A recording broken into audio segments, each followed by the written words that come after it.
I made a promise to a number of tribesmen from the Lakota Sioux that I would make this video. So buckle up, it's gonna be a long one, but it's on the history of the Black Hills and the untold true history. So the Black Hills are the spiritual heartland of the Lakota Sioux.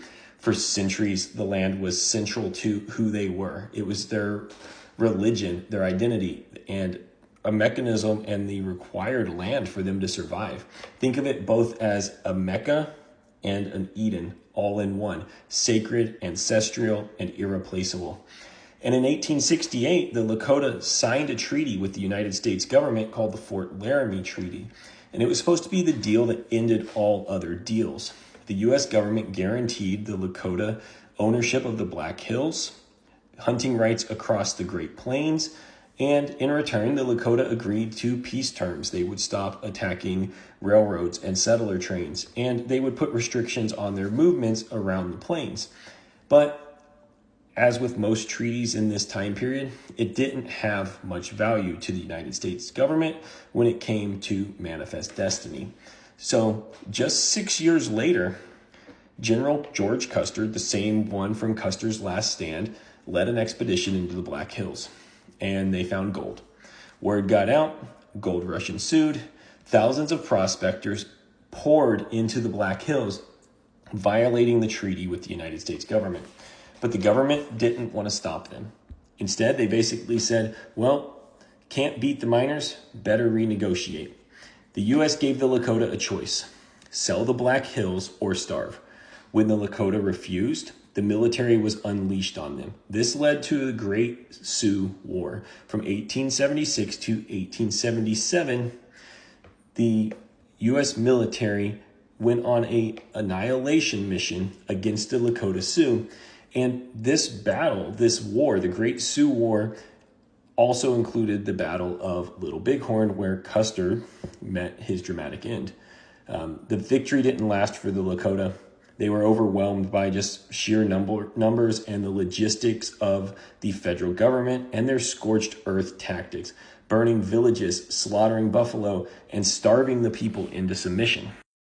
In 1877, as a large number of the tribes could no longer survive due to the scorched earth method of the United States government, they began to surrender, but not all of them.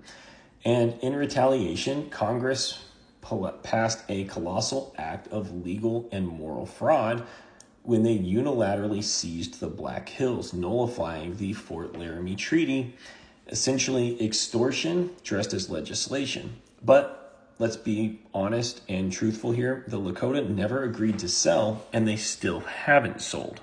It was around this time that Chief Sitting Bull led a large contingent across the border into Canada, where they stayed until the summer of 1881, when they returned to the United States and eventually surrendered.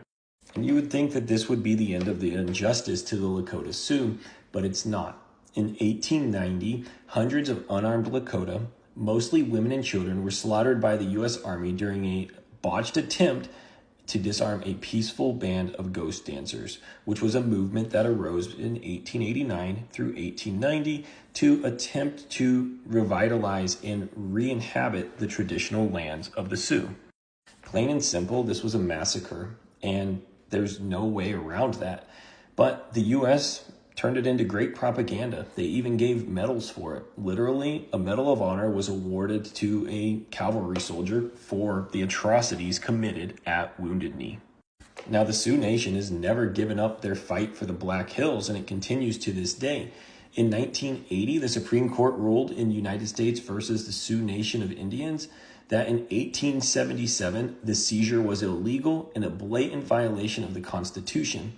The court awarded the Lakota $106 million in compensation, which is now worth over $1 billion with interest. But the Lakota refused the money because they don't want the money. They want their land back. They want their historical, ancestral, sacred land back. They don't want a payout. They don't want hush money. They want the Black Hills back. So the United States still holds this land, and the gold's gone. The treaties were violated. The apologies are non-existent. And many of the Sioux Nation live in the poorest counties on some of the poorest reservations in the United States on land that was stolen from them with promises that were shredded the moment they got in the way of the quest for white wealth. Corporations and the federal government continue to exploit the nearby land for pipelines, uranium mining, resource extraction, often without tribal consent, and always without returning the land.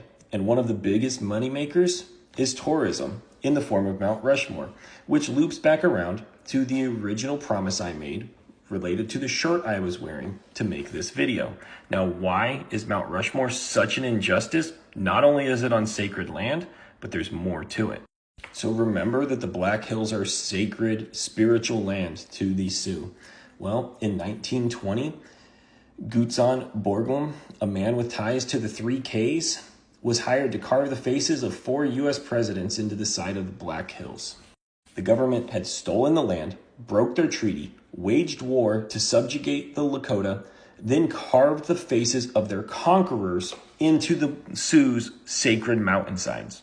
But not just any presidents. Washington, an enslaver and land speculator. Jefferson, the author of the Indian removal rhetoric. Lincoln signed off on the largest mass execution in the U.S. history when 38 Dakota men were killed in 1862. And Teddy Roosevelt openly said, "I don't go so far as to think that the only good Indians are dead Indians, but I believe 9 out of 10 are." So not only did the U.S. government steal the land, break the treaty, and wage a war, they then carved the faces of men into the side of their sacred mountains who enabled genocide, displacement, and theft to loom over their sacred lands for all of eternity. So Mount Rushmore isn't just problematic, it's intentional desecration, a stone monument to conquest, theft, and whitewashing of history. It's not a tribute to democracy. It's a reminder that the United States government will violate treaties, erase cultures, and then celebrate itself for doing so. And on 4th of July, politicians go there to give speeches about freedom in front of a monument literally carved into a war crime. And that's the true history of the Black Hills and how it was stolen from people it was promised to. A land that is sacred to them, at the core of who they are spiritually, physically, and mentally. And the United States continues to break its promises to those people to this day.